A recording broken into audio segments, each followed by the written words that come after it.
السلام علیکم dear listeners. جی جناب کہیے کیسے ہیں آپ سب. دعا ہے امید ہے آپ سب خیریت سے ہوں گے. الحمدللہ میں بھی بالکل خیریت سے ہوں. چینل پر پہلی بار تشریف لانے والوں کو خوش آمدید. اگر آپ کو چینل پسند آتا ہے، میرے ناولز پسند آتے ہیں آپ کو، تو چینل کو سبسکرائب ضرور کیجیے گا اور اپنے فرینڈز اور فیملی کے ساتھ شیئر بھی کیجیے گا. اس کے علاوہ اگر آپ کو کرائم بیسڈ ناول پسند ہیں اور آپ کو ہارر سٹوریز پسند ہیں، تو اس کے لیے آپ میرا دوسرا چینل اردو ناولریا بائی نگہت اسے سبسکرائب کر سکتے ہیں. وزٹ کیجیے. امید ہے آپ کو کہانیاں پسند آئیں گی. وہاں پر کچھ رومانٹک ناولز بھی اپلوڈڈ ہیں اور اس کے علاوہ اب جو ہے وہ ہارر سٹوریز بھی اپلوڈ ہو رہی ہیں. تو آپ کو لنک جو ہے وہ ڈسکرپشن میں مل جائے گا. چینل کو وزٹ کریں اور اگر پسند آئے تو سبسکرائب ضرور کیجیے گا. ناول کی جانب بڑھتے ہیں. ناول کا نام ہے اے عشق تیرے ہیں کھیل عجب. مصنفہ ہیں در سمن بلال. قصہ نمبر 11. اسلام آباد میں سیمینار اٹینڈ کرنے کے لیے ڈاکٹر عمر اور اشال صبح 9 بجے ہی لاہور سے روانہ ہو گئے تھے. یہ پہلا سفر تھا جو اشال ڈاکٹر عمر کے ساتھ کر رہی تھی. راستے میں دونوں کے درمیان ہلکی پھلکی گفتگو ہوتی رہی. کبھی وہ دونوں ہی خاموش ہو جاتے، پھر جب خاموشی کا وقفہ طویل ہونے لگتا تو ان دونوں میں سے کوئی ایک بات کر کے پھر اس خاموشی کو توڑ دیتا. آپ میوزک نہیں سنتے؟ اشال نے قدرے بور ہو کر گاڑی ڈرائیو کرتے ہوئے ڈاکٹر عمر سے پوچھا. ڈرائیور چونکہ کچھ دن کی چھٹی پر اپنے گاؤں گیا ہوا تھا، سو آج کل وہ خود ہی گاڑی ڈرائیو کر رہے تھے. سنتا ہوں، مگر آئی ایم شیور کہ جو میوزک میں سنتا ہوں وہ تمہیں پسند نہیں آئے گا. آپ کی پسند اتنی بری بھی نہیں، اس کا تو اندازہ ہے مجھے. تمہیں کیسے اندازہ ہوا میری پسند کا؟ انہوں نے گردن موڑ کر اشال کو دیکھا. صبرینا کو دیکھ کر. عجلت میں بولنے کے بعد اسے اندازہ ہوا کہ شاید وہ کچھ غلط کہہ گئی تھی، کیونکہ ان کے ماتھے پر بل پڑ گئے تھے. کچھ چیزیں سوائے دھوکے کے اور کچھ نہیں ہوتی. صبرینا بھی ایک خوبصورت دھوکے کا نام تھا. ان کے لہجے میں درستگی تھی، نفی اور سرزنش تھی. ڈاکٹر عمر کا جواب سن کر وہ خاموش ہو گئی تھی. جب دونوں کے بیچ خاموشی کا ایک اور طویل وقفہ آیا تو ڈاکٹر عمر نے اس کی بوریت مٹانے کے لیے میوزک پلیئر آن کر دیا. گاڑی میں خوبصورت گیت گونجنے لگے. ہمیں اور جینے کی چاہت نہ ہوتی اگر تم نہ ہوتے. شاید یہ خوبصورت میوزک اور شاعری کا اثر ہی تھا جو ڈاکٹر عمر نے ایک بار پھر گردن موڑ کر اشال کی جانب دیکھا.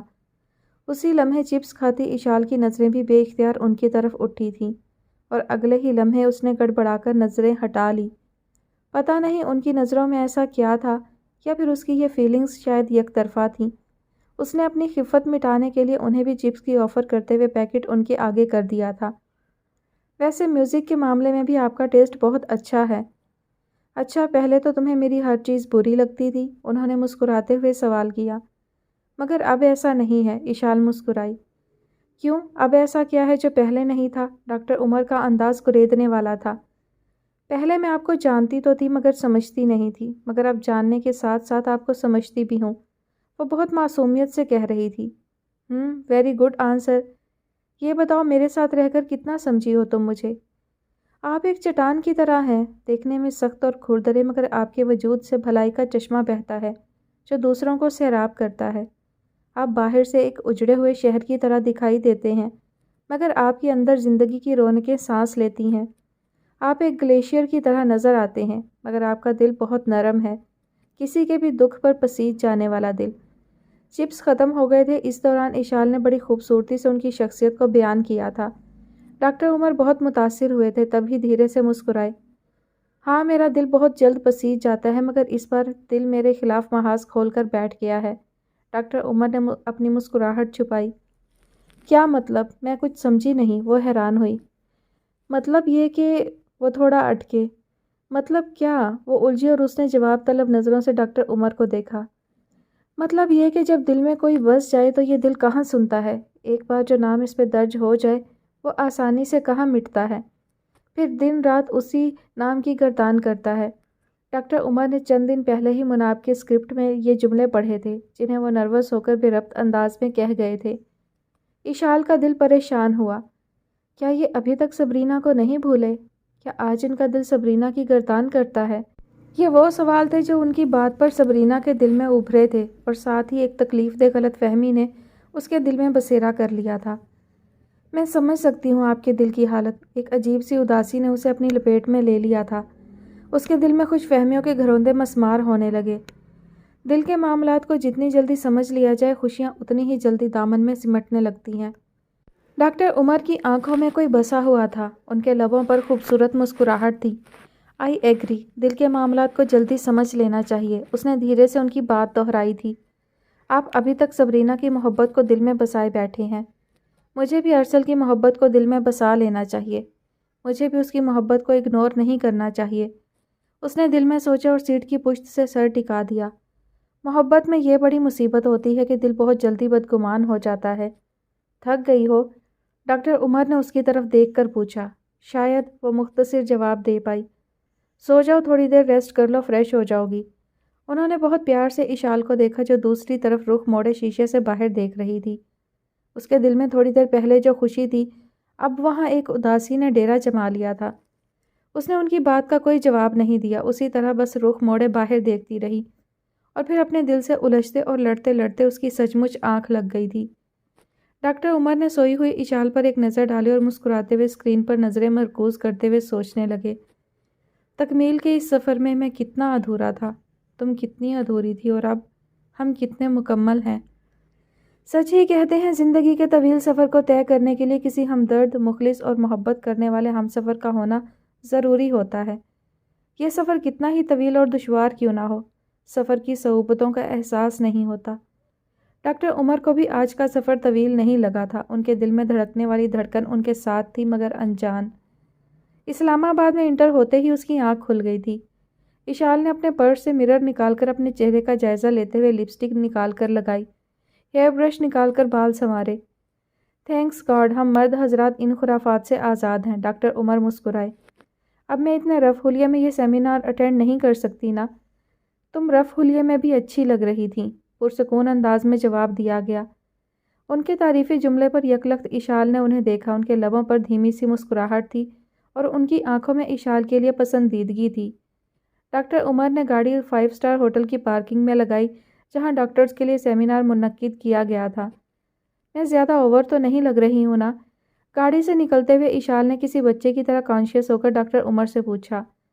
وائٹ خوبصورت سٹائلش سے ونٹر ڈریس کے اوپر لانگ سٹائلش سی بلو جرسی اور گلے میں مفلر لپیٹے، پرس کے ساتھ ہم رنگ کوٹ شوز پہنے وہ اتنی خوبصورت لگ رہی تھی کہ چند لمحے وہ اسے نظریں ہی نہیں ہٹا پائے تھے۔ سچ بتاؤں یا جھوٹ؟ گاڑی لاک کرنے کے بعد وہ کوٹ کی پاکٹس میں ہاتھ ڈالے اس کے پاس آ کر شرارت سے بولے، آف کورس سچ بتائیں، تم بہت خوبصورت لگ رہی ہو اور مجھے ڈر لگ رہا ہے کہ تمہیں یہاں کوئی پرپوز ہی نہ کر دے۔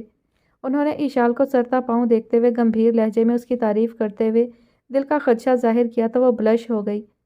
دل میں چھائی کچھ دیر پہلے کی بدگمانی کے بادل چھٹ گئے تھے۔ حال میں اپنے بہت سے کولیگ اور دوست احباب ڈاکٹرز جن سے ملے ہوئے کافی عرصہ بیت چکا تھا، ان سے ملتے ہوئے ڈاکٹر عمر کو ازحد خوشی محسوس ہوئی تھی۔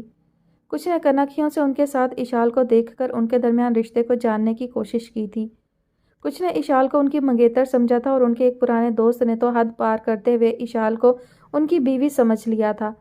اس صورتحال میں ڈاکٹر عمر اور اشال دونوں ہی کھسے آ رہے تھے، اس کے باوجود دونوں کے دل ایک انجانی سی خوشی محسوس کر رہے تھے، اور حیرت کی بات یہ تھی کہ ڈاکٹر عمر کسی سے بھی اپنے اور اشال کے رشتے کے متعلق کوئی وضاحت بھی نہیں کر رہے تھے۔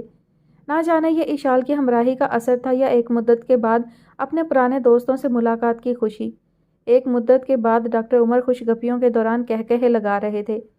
اشال آج ایک نئے ڈاکٹر عمر سے ملی تھی، ایک نئے عمر کو دیکھ رہی تھی۔ سیمینار اٹینڈ کرنے کے بعد جب وہ ہوٹل سے نکل کر پارکنگ میں آئے تو شام کے سائے گہرے ہو رہے تھے اور سیاہ گہرے بادلوں نے آسمان کو ڈھک رکھا تھا۔ مونال ریسٹورانٹ چلتے ہیں، سنا ہے پورے اسلام آباد کا ویو نظر آتا ہے وہاں سے، ڈاکٹر عمر نے اسے کہا۔ اوکے شیور، اس نے اسپات میں سر ہلایا۔ پھر کچھ ہی دیر کے بعد وہ دونوں مارگلا ہلز میں پیر سہاوا سے اوپر منال ریسٹورانٹ میں موجود تھے۔ خنکی اور تاریکی بڑھ رہی تھی اور ہلکی ہلکی بوندا باندی نے موسم کو بے حد رومانٹک بنا دیا تھا۔ اشال نے ٹھنڈ سے اپنے دونوں ہاتھوں کو رگڑا۔ زیادہ سردی لگ رہی ہے تو میرا کوٹ پہن لو، ڈاکٹر عمر نے آفر کی۔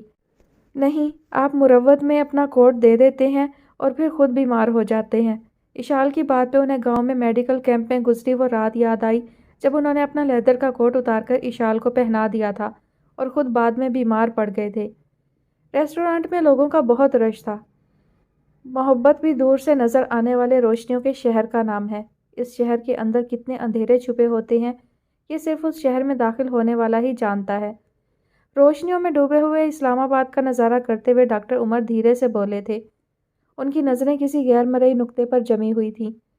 ان کے لہجے میں بیتے ہوئے کل کا دکھ بول رہا تھا۔ محبت اندھیرے میں روشنی کی کرن کا نام بھی تو ہے۔ شب غم کے اندھیروں میں جگنو بن کر دلوں کو روشنی کی آس بھی تو لاتی ہے۔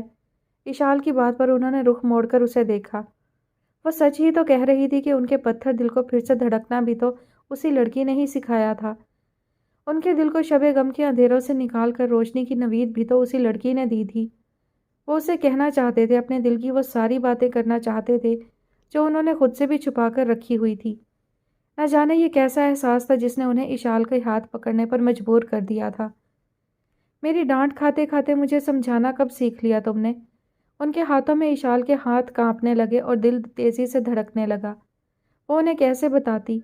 محبت جب دل میں بسیرا کرتی ہے تو عقل سے دوستی کر لیتی ہے، پھر زبان خود بخود کسی فلاسفر کی زبان بن جاتی ہے۔ آپ کے سوال میں ہی میرا جواب چھپا ہوا ہے۔ وہ مسکرائی اور اس نے دھیرے سے ان کے ہاتھوں سے اپنے ہاتھ کھینچنے چاہے۔ یعنی میری ڈانٹ کھاتے کھاتے؟ ڈاکٹر عمر نے اس کے ہاتھ نہیں چھوڑے۔ وہ محبت بھرے انداز میں پوچھ رہے تھے اور وہ سر ہلا کر رہ گئی تھی۔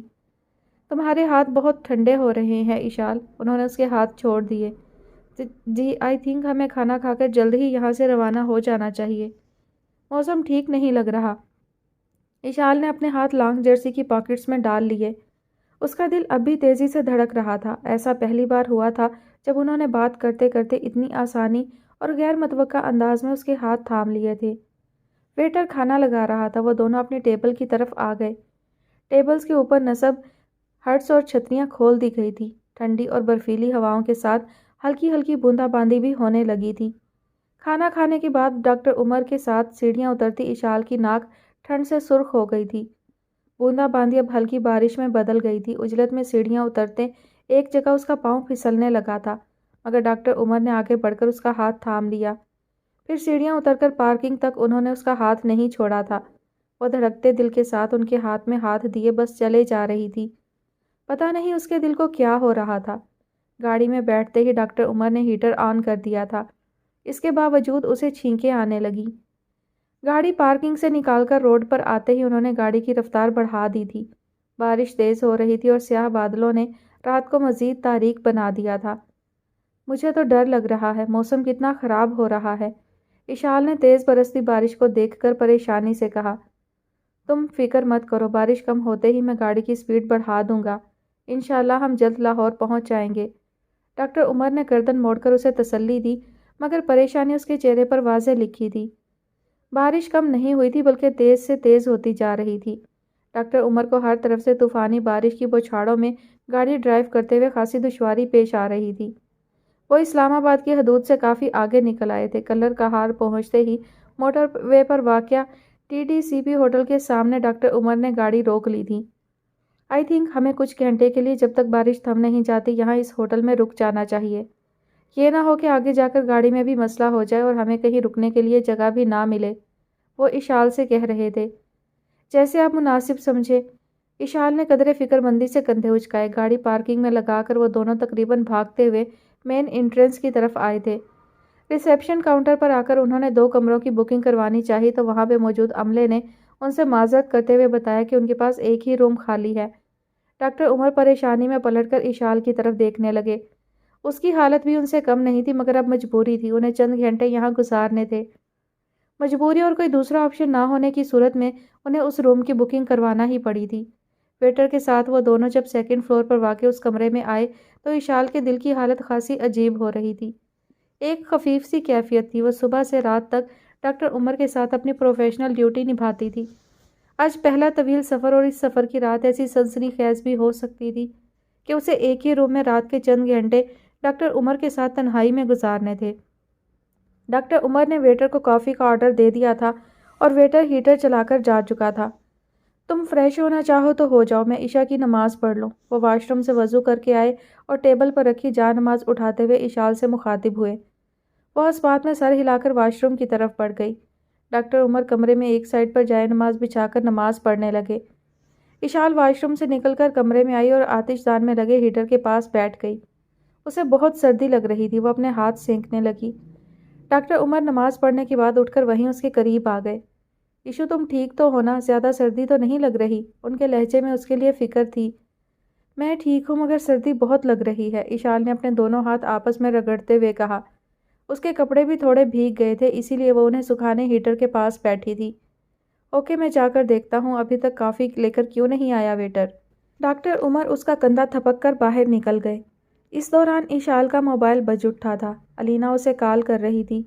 اشال کی کال ریسیو کرتے ہی اس نے عجلت میں پوچھا تھا، ایشو کہاں ہو تم؟ اتنے میسج کیے میں نے تمہیں، تم جواب کیوں نہیں دے رہی تھی؟ آ گئی ہو نا واپس؟ توبہ علینا، تم ہمیشہ نان سٹاپ ہی بولتی ہو۔ نہیں آئی ہوں واپس، بلکہ ہم راستے میں پھنس گئے ہیں۔ یہاں اتنی زیادہ بارش ہو رہی تھی کہ راستے میں ہمیں ایک ہوٹل میں سٹے کرنا پڑا ہے، اور میں اتنی ایمبیرس ہو رہی ہوں کہ ہوٹل میں صرف ایک ہی روم خالی تھا اور مجھے ڈاکٹر عمر کے ساتھ ایک ہی روم میں رات گزارنی ہے۔ آئی ڈونٹ نو یہ چند گھنٹے میں کیسے گزاروں گی۔ وہ بہت پریشان تھی اور تقریباً رو دینے کو تھی۔ اوئے ہوئے، اس میں پریشانی والی کون سی بات ہے؟ قدرت تو تم دونوں کو ایک دوسرے کے قریب لانے کا موقع دے رہی ہے۔ اگر عمر بھائی ذرا سے بھی رومانٹک ہوئے نا تو یقیناً وہ یہ موقع ہاتھ سے جانے نہیں دیں گے۔ شٹ اپ علینا، تمہیں تو بس فضول بولنے کی عادت ہے۔ مجھے اتنی شرمندگی ہو رہی ہے اور میں بہت انکمفرٹیبل فیل کر رہی ہوں۔ اشال کے انداز میں بے چار کی تھی۔ لو جی، تمہیں تو اتنا اچھا فلمی سا موقع ملا ہے عمر بھائی کے قریب آنے کا، اور تم ہو کہ خود کو عجیب و غریب سوچوں میں الجھا رہی ہو۔ تمہاری جگہ میں ہوتی نا تو موویز کے جیسے اس حسین موقع کو کبھی ہاتھ سے نہ جانے دیتی۔ علینا نے ہنستے ہوئے اسے چڑھانے کے ساتھ ساتھ جتایا تھا۔ تم سے توقع بھی یہی کی جا سکتی ہے اسٹوپڈ۔ میں اتنی پریشان ہو رہی ہوں اور تم ہو کہ الٹی سیدھی بکواس کیے جا رہی ہو۔ اشال نے اسے ڈانٹا۔ تو اور کیا کہوں تم سے؟ موسم بھی رومانٹک ہے، تنہائی ہے، جن کے لیے تمہارا دل دھڑکتا ہے وہ بھی تمہارے ساتھ ہیں، اور تم ہو کہ اس فلمی رومانس سے جان چھڑانا چاہتی ہو۔ وہ بے حد شوق ہو رہی تھی۔ جسٹ شٹ اپ علینا، تم میرا ٹیمپر لوز کر رہی ہو اپنی اس فضول بکواس سے۔ اشال نے کرسی سے اٹھتے ہوئے غصے میں اس کی بات کا جواب دیا۔ کول ڈاؤن میری جان، آئی نو اندر سے تمہارے دل میں لڈو پھوٹ رہے ہوں گے، علینا نے ہنستے ہوئے دعویٰ کیا۔ اشال نے غصے میں بغیر خدا حافظ کہے فون بند کر دیا۔ اس کا دل تیزی سے دھڑک رہا تھا۔ میں نے مما اور ماموں جان کو کال کر کے بتا دیا ہے۔ ہم ہوٹل کلر کہار میں طوفانی بارش کی وجہ سے رک گئے ہیں۔ جو ہی بارش تھمے گی ہم یہاں سے لاہور کے لیے روانہ ہو جائیں گے۔ اچھا کیا آپ نے، میرے موبائل کی بیٹری لو ہو رہی ہے ورنہ میں بتا دیتی انہیں۔ اٹس اوکے، تم بتاؤ یا میں، ایک ہی بات ہے، وہ مسکرا کر بولے۔ تم صبح سے میرے ساتھ ہو، تھک گئی ہوگی، ریسٹ کر لو بلکہ سو جاؤ۔ نہیں مجھے نیند نہیں آ رہی، اشال نے جھجک کر جواب دیا۔ اوکے جیسے تمہاری مرضی۔ وہ ٹی وی کا ریموٹ اٹھائے چینل سرچنگ میں مصروف تھے۔ اشال وہیں آتش دان کے پاس بیٹھی رہی۔ تھوڑی دیر وہیں بیٹھے رہنے کے بعد اسے تھکاوٹ محسوس ہونے لگی تھی اور نیند بھی آنے لگی۔ نیند آ رہی ہے تو سو جاؤ، ڈاکٹر عمر نے چینل چینج کرتے ہوئے اسے جمائی لیتے دیکھ کر مشورہ دیا، مگر اس نے نفی میں سر ہلا دیا۔ نہیں نیند نہیں آ رہی مجھے، اشال نے جھوٹ بولا۔ ڈاکٹر عمر اس کے صاف جھوٹ پر مسکرائے اور ٹی وی دیکھنے لگے۔ بارش اسی رفتار سے برس رہی تھی۔ مزید کچھ دیر کے بعد اشال کی آنکھیں نیند سے سرخ ہونے لگیں۔ جمائیوں کے ساتھ ساتھ اب وہ بار بار اپنی آنکھیں بھی مل رہی تھی۔ اشال آئی نو تم بہت تھک گئی ہو اور تمہیں بہت نیند بھی آ رہی ہے، مگر تم شاید میری وجہ سے کمفرٹیبل فیل نہیں کر رہی، جبھی شدید نیند آنے کے باوجود کہہ رہی ہو کہ نیند نہیں آ رہی۔ وہ ریموٹ رکھ کر مسکراتے ہوئے صوفے سے اٹھ کر اس کے قریب آئے۔ نہیں ایسی تو کوئی بات نہیں، وہ کھسیا کر بولی۔ آئی نو ایسی ہی بات ہے۔ اٹھو شاباش، بستر پر جاؤ، تمہیں بہت سخت نیند آ رہی ہے۔ یہ نہ ہو مروت اور لحاظ میں تم زبردستی جاگ کر صبح بیمار ہو جاؤ۔ ماموں جان اور مما تو مجھے چھوڑیں گے نہیں کہ ان کی لاڈلی اور چہیتی بیٹی میرے ساتھ سیمینار اٹینڈ کرنے گئی تھی اور میں نے ان کی بیٹی کا خیال نہیں رکھا، اور نانو وہ الگ میری کلاس لیں گی۔ ڈاکٹر عمر نے مسکراتے ہوئے اسے بازو سے پکڑ کر چیئر سے اٹھایا۔ اچھا تو یہ جو صبح سے لے کر اب تک میرا خیال رکھ رہے تھے، یہ سب ساجدہ پھپھو اور بڑے پاپا کی وجہ سے رکھا جا رہا تھا؟ کتنی پاگل ہوں میں، خواہ ان کی محبت سمجھ کر دل کو خوشی دے رہی تھی۔ اشال نے ایک بار پھر بدگمانی سے دل میں سوچا۔ آپ فکر مت کریں، میں بیمار ہو بھی گئی تو کوئی آپ کو کچھ نہیں کہے گا، اس لیے آپ میری فکر مت کریں۔ نہ چاہتے ہوئے بھی ہلکی سی خفگی اس کے لہجے میں آ گئی تھی۔ محبت میں یہ بڑی مصیبت ہے، دل فوراً بدگمان ہو جاتا ہے۔ انہوں نے حیرت سے اسے دیکھا۔ میں کیوں نہ فکر کروں تمہاری، تم اس وقت میرے ساتھ ہو اور میری ذمہ داری ہو۔ ڈاکٹر عمر نے اسے بازو سے پکڑ کر بیڈ پر لا بٹھایا۔ اشال نے مسکرانے کی کوشش کی پر اس کا دل بجھ سا گیا تھا۔ میں اس وقت آپ کی ذمہ داری ہوں، آپ یہ بھی تو کہہ سکتے تھے کہ تم میری محبت ہو۔ اس نے دل میں سوچا مگر لب خاموش تھے۔ ڈاکٹر عمر نے بیڈ پر طے کیا ہوا کمبل کھول کر اشال کی طرف بڑھایا، جسے تھینکس کہہ کر اس نے بھیج کر کندھوں تک لے لیا تھا۔ اس نے بیڈ کراؤن سے تکیے کے سہارے ٹیک ضرور لگا لی تھی مگر وہ بستر میں مکمل دراز نہیں ہوئی تھی۔ ڈاکٹر عمر ایک بار پھر آتش دان کے پاس جا بیٹھے۔ کچھ دیر بڑی مشکل سے نیند سے لڑتے لڑتے اشال کی آنکھ لگ گئی تھی۔ ڈاکٹر عمر نے گردن موڑ کر بیڈ سے ٹیک لگائے سوئی ہوئی اشال کو دیکھا اور بے اختیار مسکرا دیے۔ کتنی ہی دیر وہ یوں ہی اسے دیکھتے رہے تھے۔ میرے بے خبر تجھے کیا خبر، میری زندگی کا ہر ایک پل، تیری آرزو تیری جستجو، میری جیت تو میری ہار تو، میرے بے خبر تجھے کیا خبر، تیری ذات وہ نصاب ہے جسے پڑھنا میرا خواب ہے، جو میرے لیے سراب ہے، میرے بے خبر میری بات سن، میری پلکوں سے میرے خواب چن۔ انہوں نے کبھی سوچا تک نہ تھا کہ جس لڑکی کو وہ اس کی بچکانہ حرکتوں پہ ہر وقت ڈانٹا کرتے تھے، دل کے ہاتھوں مجبور ہو کر ایک دن یوں اس کے سامنے بے بسی کی تصویر بن جائیں گے۔ جس لڑکی پہ وہ ہمیشہ سے اپنی شخصیت کا رعب جھاڑتے آئے تھے، ایک دن اسی کے سامنے چاروں شانے چت گر پڑیں گے۔ جس کو 2 منٹ میں وہ کھری کھری سنا دیا کرتے تھے، اب اسی لڑکی سے اپنے دل کی بات کہنے کے لیے وہ یوں بے بس ہو جائیں گے۔ یہ محبت بھی کتنی عجیب چیز ہے، کبھی کبھی 7ویں آسمان سے زمین پہ پٹک دیتی ہے اور کبھی زمین سے اٹھا کر 7ویں پر پہنچا دیتی ہے۔ انہی سوچوں کو سوچتے ہوئے وہ چیئر سے اٹھ کر کھڑکی کے پاس آ کھڑے ہوئے تھے۔ بارش اب بھی برس رہی تھی۔ کبھی وہ کھڑکی میں آ کر کھڑے ہوتے تو کبھی صوفے پر بیٹھ جاتے اور کبھی آتش دان کے پاس بیٹھ کر ہاتھ سینکتے اور کبھی اٹھ کر کمرے میں بے آواز ٹہلنے لگتے۔ بیڈ پہ گہری نیند سوئی ہوئی اشال نے ان کی نیند اڑا دی تھی۔ وہ ساری رات ڈاکٹر عمر نے اس بے خبر سی لڑکی کو سوچتے ہوئے گزار دی تھی۔ بالآخر وہ تھک کر صبح کے کسی پہر پھر سے آتش دان کے پاس رکھی چیئر پر بیٹھ گئے تھے، دل میں اٹھنے والی خوبصورت خواہشوں کو نظر انداز کرتے کرتے نہ جانے کب ان کی آنکھ لگ گئی تھی۔ صبح اشال کی آنکھ کھلی تو گزری رات ایک بار پھر اس کی آنکھوں میں گزرنے لگی۔ اس نے بے اختیار اٹھ کر کمرے پر نگاہ دوڑائی۔ ڈاکٹر عمر آتش دان کے قریب دونوں چیئرز کو جوڑ کر ایک چیئر پر دراز اور دوسری پہ ٹانگیں رکھے سکڑ کر سو رہے تھے۔ وہ جلدی سے بیڈ سے اتر آئی اور آہستہ آہستہ چلتی ہوئی ان کے قریب آئی۔ اس کے آرام کی خاطر ڈاکٹر عمر خود کتنے بے آرام ہوئے تھے۔ ان کو دیکھ کر اشال کو اندازہ ہو گیا تھا۔ اس کے دل کو شرمندگی اور افسوس نے گھیر لیا۔ اشال نے بیڈ سے کمبل اٹھا کر آرام سے ان کے اوپر پھیلا دیا تھا۔ ان کا ایک ہاتھ چیئر سے نیچے لٹک رہا تھا، وہ گہری نیند میں تھے۔ اشال نے آہستگی سے ان کا ہاتھ تھام کر ان کے سینے پہ رکھنا چاہا تھا مگر اگلے ہی لمحے انہوں نے نیند میں بے اختیار اپنا دوسرا ہاتھ اشال کے ہاتھ پہ رکھ لیا تھا۔ وہ جو جھک کر ان کا ہاتھ ان کے سینے پہ رکھ رہی تھی، ڈاکٹر عمر کی بے اختیاری پہ گڑبڑا گئی۔ اس کا ہاتھ ان کے دونوں ہاتھوں کے درمیان پھنسا ہوا تھا۔ اشال نے دھڑکتے دل سے گہری نیند سوئے ہوئے ڈاکٹر عمر کو دیکھا۔ ان کے چہرے پہ کتنا سکون تھا۔ ان کے بال اس نے ہمیشہ سنورے ہوئے دیکھے تھے مگر آج پہلی بار ان کے بالوں کو اشال نے بکھرے دیکھا تھا۔ دل میں ایک انوکھی سی خواہش جاگ اٹھی۔ اس کا دل چاہنے لگا کہ وہ ان کے بال سنوارے۔ اشال کے لبوں پہ ایک خوبصورت مسکراہٹ ٹھہر گئی تھی۔ کہاں وہ ان کی آمد یا موجودگی سے دور بھاگتی تھی اور کہاں اب اسے ڈاکٹر عمر کی قربت میں رہنا اچھا لگنے لگا تھا۔ محبت نے اپنی بوندیں برسا کر اس کے دل کے کچے آنگن کی مٹی کو سوندھی سوندھی خوشبو سے مہکا دیا تھا۔ اشال نے دھیرے سے ان کے بکھرے بالوں میں ہاتھ پھیرا مگر اگلے ہی لمحے ڈاکٹر عمر نے کسمسا کر ذرا کی ذرا آنکھیں کھول کر دیکھا تو ان کی آنکھیں حیرت سے پھیل گئیں۔ اشال ان کے بے حد قریب ان پہ جھکی کھڑی تھی۔ اس کے کھلے بال ان کے وجود پر چھانے لگے تھے۔ ان کے یوں اچانک آنکھ کھول لینے پر اشال سٹ پٹا گئی تھی اور اس نے اپنا ہاتھ جلدی سے ان کے ہاتھ تلے سے کھینچ لیا۔ اس کی دل فریب مسکراہٹ کی جگہ ایک شرمندگی نے لے لی تھی۔ ڈاکٹر عمر اگلے ہی لمحے اٹھ کر بیٹھ گئے تھے۔ اپنے اوپر پھیلے کمبل کو دیکھتے ہوئے انہوں نے اشال سے ایک ہی وقت میں کئی سوال کر ڈالے تھے۔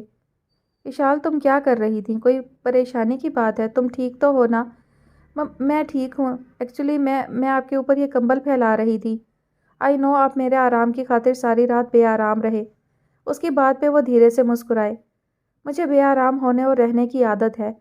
اینی ویز میں فریش ہو کر آتا ہوں۔ کیا خیال ہے اس کے بعد چائے پی کر یہاں سے چیک آؤٹ کیا جائے یا ناشتہ کرو گی تم؟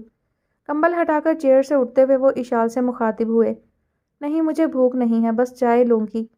اشال اپنے کھلے بالوں کو جوڑے کی شکل میں لپیٹتے ہوئے کھڑکی کے قریب آئی۔ وہ سر اسبات میں ہلا کر واش روم کی جانب بڑھ گئے۔ زویا عرف دلنشیں کا ٹی وی پہ کمرشل چلتے ہی اس پہ مختلف کمرشلز کی آفرز کی بھرمار ہو رہی تھی۔ اس کے دلکش، خوبصورت اور معصوم سے حسن نے بہت سی ماڈلز کے ارد گرد خطرے کی گھنٹیاں بجا دی تھیں۔ بہت سے فیشن میگزینز میں اس کی تصویروں اور فوٹو شوٹس نے ان رسالوں کی مانگ بڑھا دی تھی۔ شوبز میں اس کا دلکش سراپا مرکز نگاہ تھا اور ہوش ربا حسن کے چرچے پھیل چکے تھے۔ وہ جتنا پیسہ کما رہی تھی، فرقان اس کے ذریعے اس سے ڈبل کما رہا تھا۔ وہ اس کے کام سے بہت خوش اور مطمئن تھا۔ دلنشیں کی بدولت اس کی ایڈورٹائزنگ کمپنی کی شہرت میں بھی اضافہ ہو رہا تھا۔ فرقان ایک مشہور سٹائلسٹ سے اس کی گرومنگ کروا رہا تھا، جس کا اثر اس کی شخصیت پہ واضح نظر آنے لگا تھا۔ اب وہ لمبی لمبی ہیل پہن کر آسانی سے کیٹ واک کرنے لگی تھی۔ گلو کو اس نے دبئی بھجوا دیا تھا۔ خالد نے پلٹ کر ان کے گھر میں نہ جھانکا۔ سارا ان کو فون کر لیا کرتی تھی۔ گھر میں ایک بار پھر بہت خوشحالی آ گئی تھی۔ اب وہ آج کل ڈرائیونگ بھی سیکھ رہی تھی۔ اسے سارا اور اماں کے ساتھ وقت گزارنے کا بہت کم ٹائم ملتا۔ اب بھی وہ فرقان کے ساتھ ایک کاکٹیل پارٹی میں آئی ہوئی تھی۔ بلیک سلیو لیس اور بیک لیس بلاؤز اور ساڑی میں اس کا نازک سا سڈول سراپا غضب ڈھا رہا تھا۔ ہر شخص اس سے بات کرنے، اس کے ساتھ وقت گزارنے کا خواہش مند نظر آ رہا تھا، اور وہ چہرے پر مسکراہٹ سجائے سب سے ہیلو ہائی کر رہی تھی۔ فرقان اس کی کمر کے گرد بازو ڈالے مختلف لوگوں سے اس کا تعارف کروا رہا تھا۔ صوفے پہ بیٹھا ایک شخص مسلسل اسے نہایت واہیات نظروں سے دیکھ رہا تھا۔ جبھی فرقان نے دور سے اس کی جانب اشارہ کیا۔ وہ جو سامنے براؤن کوٹ پہنے صوفے پہ بیٹھا شخص ہے نا، اسے اپنی جان لیوا مسکراہٹ سے اپنے جال میں پھنسانے کی کوشش کرو۔ کوئی منسٹر ہے، پر نہایت حسن پرست اور عیاش قسم کا آدمی ہے۔ تمہیں زیادہ محنت نہیں کرنا پڑے گی۔ بہت بڑی مچھلی ہے، اپنی اداؤں کا جال پھینکو اور اسے پھنسا لو، فائدے میں رہو گی، فرقان نے اسے سرگوشی کے انداز میں بتایا۔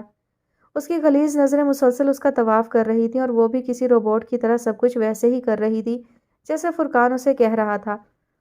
تھوڑی دیر کے بعد وہ زمان قریشی کے ساتھ اس کے برابر صوفے پر بیٹھی تھی۔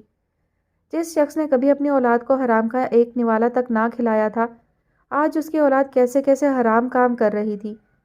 اس میں قصور کس کا تھا؟ تقدیر کا، حالات کا، یا پھر اس نااہل عورت کا جو شاکر حسین کی شریک حیات بن کر ان کی زندگی میں آئی اور رفتہ رفتہ ان کی زندگی سے سکون رخصت ہوتا گیا؟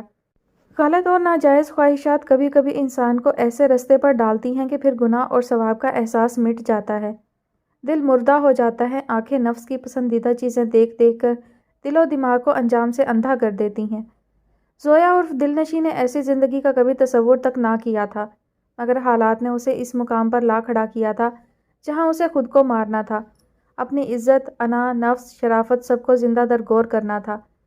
فرقان نے سچ ہی کہا تھا، اس شخص پہ اسے زیادہ محنت نہیں کرنا پڑی تھی۔ کچھ ہی دیر بعد وہ نشے میں دھت اب دلنشیں کے کندھے پہ بازو پھیلائے اس کے حسن کے قصیدے پڑھ رہا تھا اور اس کے ساتھ تنہائی میں کچھ وقت بتانے کی درخواست کر رہا تھا۔ وہ اس بڑی مچھلی پر جال پھینکنے میں کامیاب ہو گئی تھی۔ عنقریب کئی بڑی ملٹی نیشنل کمپنیوں کے برانڈ کے لیے بطور ماڈل اس کا انتخاب ہونے والا تھا۔ اس نے اسی شہرت و دولت کی بدولت اس رہائشی ایس ایچ او کو معطل بھی تو کروانا تھا، جس کی شرائط پوری کرنے کے لیے وہ شرافت کی زندگی چھوڑ کر برائیوں کے اس مقام پر آ گئی تھی۔ اب زویا عرف دلنشیں کو ہر اس چیز کو، ہر اس شخص کو اپنے انتقام کی آگ سے بھسم کرنا تھا جنہوں نے اس کے گھرانے کی شرافت کو اس حال تک پہنچایا تھا۔ اس رات وہ گھر نہیں آئی تھی۔ سیما بیگم پریشانی سے گھر کے صحن میں چکر پہ چکر کاٹ رہی تھی۔ اماں، زندگی میں انسان سے جانے انجانے میں بہت سی غلطیاں اور ایسے گناہ ہو جاتے ہیں جن کی معافی نہیں ملا کرتی۔ اماں، آپ مجھے معاف کر دینا اماں۔ سارا ماں کے پاس بیٹھی ان کے آگے ہاتھ جوڑنے لگی۔ سارا میری بچی، یہ کیا کر رہی ہو؟ سیما بیگم نے پریشانی میں اس کے ہاتھ تھام لیے، مگر وہ روئے جا رہی تھی۔ میں جانتی ہوں بیٹی، تو نے اپنے ابا کی موت کا دل پہ گہرا غم لیا ہے، تو ہر وقت ان کو یاد کر کے روتی رہتی ہے۔ سارا میری بچی، تم تو انہیں یاد کر کے آنسو بہا لیتی ہو، مگر میرے آنسو تو ہر وقت میری آنکھوں کے بجائے دل پہ گرتے ہیں۔ میرا ضمیر مجھے سونے نہیں دیتا۔ میں ساری زندگی تمہارے باپ سے لڑتی جھگڑتی رہی، ان سے شکوے کرتی رہی، ان کی حق حلال کی تھوڑی کمائی پہ انہیں تانے دیتی رہی، اور ہمیشہ ان سے کہتی رہی کہ شاکر حسین، تمہاری شرافت نے ہمیں کون سا سکھ عطا کیا ہے، اور تیرے ابا ہمیشہ یہی کہا کرتے تھے، حلال میں سکون ہوتا ہے، راحت ملتی ہے، ضرورتیں تو کبھی پوری نہیں ہوتی، ہاتھ تنگ ہو جائے کوئی بات نہیں، دل مطمئن ہونا چاہیے۔ سیما بیگم، دل کی راحت، دل کا سکون بڑا ضروری ہوتا ہے۔ دل میں سکون اور اطمینان نہ ہو تو دولت کے ڈھیر بھی خوشیاں نہیں دے سکتے۔ تمہارے ابا یہ باتیں کرتے تھے تو میں اپنی کم عقلی اور آسائشوں کی لالچ کرنے والی دولت کی پجاری عورت ان کی اس درویشی پہ بھڑک جایا کرتی تھی۔ وقتی آزمائشوں اور رزق کی کمی پر بجائے اپنے اس رب کے آگے گڑ گڑانے کے اپنے فرشتہ صفت مجازی خدا سے لڑتی جھگڑتی، آخر اپنی آخرت خراب کر لی۔ آج میری آخرت کے ساتھ زندگی بھی خراب ہو چکی ہے۔ اجڑ گیا میرا وہ چھوٹا سا گھر جس میں میرا شوہر رزق حلال کما کر لاتا تھا۔ میں نے اپنے بیٹے کی حرام کی کمائی کھائی اور منہ کے بل جا گری۔ اب بیٹے کی حرام اور برائیوں سے کمائی دولت نے میرا سکون چھین لیا ہے۔ مجھے ساری رات نیند نہیں آتی سارا، مجھے بھوک نہیں لگتی، مجھے یہ سجا سجایا گھر ڈستا ہے۔ مجھے تیرے ابا کا وہ چھوٹا سا گھر یاد آتا ہے جو تیرے ابا نے اپنی شرافت، ایمانداری اور اس کے حلال سے بنایا تھا۔ اب وہ بلک رہی تھیں۔ تو سچ کہتی ہے، انسان جانے انجانے میں کچھ غلطیاں اور کچھ ایسے گناہ کر بیٹھتا ہے جن کی معافی نہیں ملتی۔ مجھے بھی معافی نہیں ملے گی۔ روز یہ زندگی ایک سزا بن کر مجھے سزا دیتی ہے۔ میں خدا اور رسول کی گناہ گار ہوں، اپنے شوہر کی گناہ گار ہوں، اپنے بچوں کی بھی مجرم ہوں۔ تیرے ابا کی خشمگی نگاہیں مجھے سونے نہیں دیتی۔ سویا جب غیر مردوں کے لیے سج دھج کر نکلتی تو کئی بار زندہ درگور ہوتی ہوں میں۔ یہ سب میری وجہ سے ہوا، میں گناہ گار ہوں، معافی تو مجھے مانگنی ہے۔ سیما بیگم سارا کے ہاتھ تھامے زاروں قطار رو رہی تھیں۔ سارا بھی رو رہی تھی۔ دنیا کی ساری چیزیں ٹھوکر لگنے سے ٹوٹ جاتی ہیں، مگر صرف انسان وہ چیز ہے جو ٹھوکر لگنے کے بعد بنتا ہے، سنورتا ہے۔ سیما بیگم نے جب زندگی کو سمجھنے کی کوشش کی تو سب کچھ ختم ہو چکا تھا۔ کچھ معاملات میں دیر نہیں کرنی چاہیے، دیر ہو جائے تو پھر بہت ہی دیر ہو جاتی ہے۔ ان کے ساتھ بھی ایسا ہی ہوا تھا۔ وہ رات دونوں ماں بیٹی نے روتے ہوئے گزاری تھی۔ زویا صبح 4 بجے گھر آئی تھی اور جس طرح وہ لڑکھڑاتے ہوئے قدموں سے گھر میں داخل ہوئی تھی، سیما بیگم کی بچی کھچی سانسیں بھی سینے میں اٹک گئی تھیں۔ ان کے بیٹے کی زندگی بچاتے بچاتے ان کی بیٹی نے اپنی زندگی برباد کر لی تھی۔ سارا کے پاس تو ویسے بھی کوئی دوسرا راستہ نہ تھا، سو اس رات سارا نے بھی ایک اہم فیصلہ کر لیا تھا۔ زارون اور انایا اپنا ہانی مون ٹرپ انجوائے کر کے واپس آ چکے تھے، ایک دوسرے کو پا کر جیسے ان کی زندگی حسین اور مکمل ہو گئی تھی۔ خوشیوں نے جیسے ان کے گھر کا راستہ دیکھ لیا تھا۔ اقسم کے گائے ہوئے گانے کو ملک گیر شہرت ملنے کے بعد اس کی شہرت کی بازگشت پڑوسی ملک میں بھی سنائی دینے لگی۔ یہی وجہ تھی کہ پڑوسی ملک کے ایک مشہور فلم ہدایت کار نے اس کے گانے کو نہ صرف اپنی فلم میں شامل کیا تھا بلکہ اقسم سے اس فلم میں مزید گانے گوانے کا فیصلہ کر لیا تھا۔ یہی وجہ تھی کہ اقسم آج کل وہاں گیا ہوا تھا جہاں اسے مختلف فلموں میں گانے کی آفرز ہو رہی تھیں۔ اخبارات میں اس کی تصویریں شائع ہو رہی تھی، اس کی گائیکی پر تبصرے ہو رہے تھے۔ لڑکیاں اس کی گائیکی کے ساتھ ساتھ اس کی ڈیشنگ پرسنالٹی پر بھی فدا تھیں۔ اپنے پہلے ہی گانے سے وہ لائم لائٹ پر آ گیا تھا، ایک مشہور سیلیبریٹی بن گیا تھا۔ دوسری طرف ارسل نے ہمت نہ ہارتے ہوئے اب بھی اشال سے یہ امید لگا رکھی تھی کہ وہ اس کا پروپوزل قبول کر لے گی، مگر اشال کے دل میں ڈاکٹر عمر کے لیے نرم گوشہ پیدا ہو چکا تھا۔ وہ ان کی محبت کو چاہ کر بھی اپنے دل سے نہیں نکال سکتی تھی۔ وہ اشال کے لیے نہ چاہتے ہوئے بھی اہم ہو گئے تھے۔ دوسری طرف ولی بھی اپنا اسپیشلائزیشن مکمل کر کے واپس آ گیا تھا۔ اب کے ولی کے ساتھ ان کی بڑی بہن زری آپا بھی اپنے بچوں کے ساتھ پاکستان آئی تھیں اور وہ اپنی موجودگی میں ولی کی شادی کا فرض ادا کر کے واپس جانا چاہتی تھیں۔ سو ولی اور زری آپا کی طرف سے شادی کی تاریخ جلدی طے کرنے پر اصرار ہو رہا تھا۔ کچھ عرصے سے ڈاکٹر عمر ہی اشال کو اسپتال سے گھر اور گھر سے اسپتال پک اینڈ ڈراپ دیا کرتے تھے۔ آج صبح جب وہ نور منزل اسے پک کرنے آئے تو وہ ابھی سو رہی تھی۔ نور منزل سے اسپتال جاتے ہوئے ڈاکٹر عمر کو اس کی کمی کا شدت سے احساس ہو رہا تھا۔ وہ خود بھی اس کی ہمراہی کے عادی ہو گئے تھے۔ ہسپتال آ کر انہوں نے وارڈ کا راؤنڈ لگایا تھا اور آفس آ کر انہوں نے اشال کو کال کی تھی جو دوسری طرف سے فوراً ریسیو کر لی گئی۔ السلام علیکم، کہاں ہو؟ میں گھر آیا تھا، تھوڑی دیر نانوں کے پاس بیٹھا تو نانوں نے بتایا کہ تم ابھی سو رہی ہو۔ طبیعت تو ٹھیک ہے نا تمہاری؟ ان کے انداز میں اس کے لیے فکر تھی۔ بالوں میں ہیئر برش پھیرتے ہوئے موبائل کان سے لگائے وہ ان کی فکر اور تشویش پر مسکرائی۔ جی، رات ارسل مجھے زبردستی اپنے ساتھ ڈنر پر لے گیا تھا۔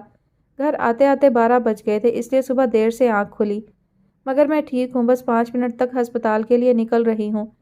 اشال نے بالوں میں برش کرنے کے بعد لپسٹک اٹھا کر ہونٹوں پر لگائی۔ اوکے، میں فون رکھتا ہوں۔ ڈاکٹر عمر کو نہ جانے کیوں ارسل کے ساتھ اس کے ڈنر والی بات سن کر اچھا نہیں لگا تھا۔ اس کے بعد انہوں نے فون بند کر دیا تھا۔ اسی اثنا میں ان کے دروازے پر دستک دے کر ان کا اسسٹنٹ اندر آیا۔ ڈاکٹر صاحب آپ سے کوئی خاتون ملنا چاہتی ہیں۔ کون خاتون؟ کیا نام ہے ان کا؟ ڈاکٹر عمر نے حیرت سے پوچھا۔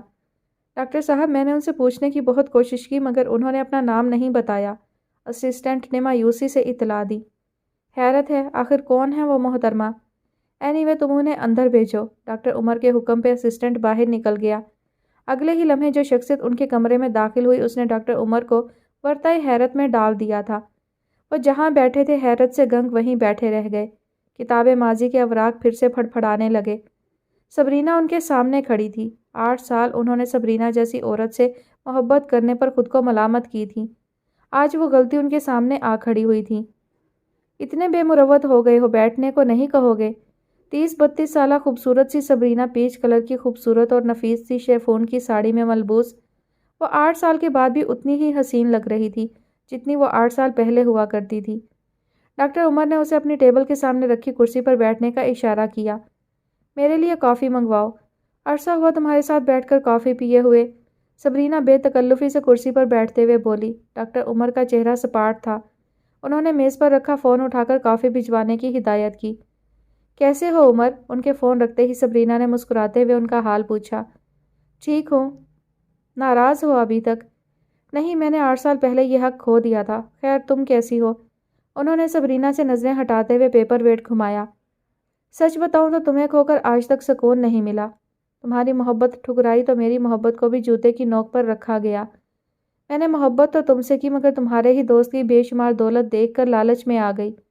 تم جیسے ہیرے کو گنوا کر میں نے تمہارے ڈائمنڈ مرچنٹ دوست فیصل سے دولت کے لالچ میں شادی کر لی۔ تمہاری انمول محبت کو ٹھکرا دیا، تمہیں چیٹ کیا۔ پھر یہ کیسے ہو سکتا تھا کہ جواباً مجھے اس کی انمول محبت ملتی؟ میرے دیے ہوئے دھوکے نے ایک دن مجھے بھی تو دھوکہ دینا ہی تھا۔ فیصل کے ساتھ بہت مشکل سے میں نے 5 سال گزارے۔ اولاد ہو جاتی تو اس کے اور میرے درمیان فاصلے مٹ جاتے۔ اس کی کئی گرل فرینڈ تھی جن پر وہ اندھا دھند پیسہ نچھاور کرتا تھا۔ میں اسے ان کاموں سے روکتی تو وہ نشے میں مجھے بری طرح سے مارتا پیٹتا۔ پھر ایک دن میری برداشت ختم ہو گئی اور میں نے اس سے طلاق لے لی۔ ڈاکٹر عمر نے اس کی طویل داستان سننے کے بعد ایک طویل سانس لی۔ آفس بوائے کافی لے آیا تھا۔ مجھے یہ سن کر بہت دکھ ہوا، تمہاری لائف اتنی ڈسٹرب رہی۔ انہوں نے صبرینہ کو کافی کا مگ اٹھانے کا اشارہ کرتے ہوئے افسوس کا اظہار کیا۔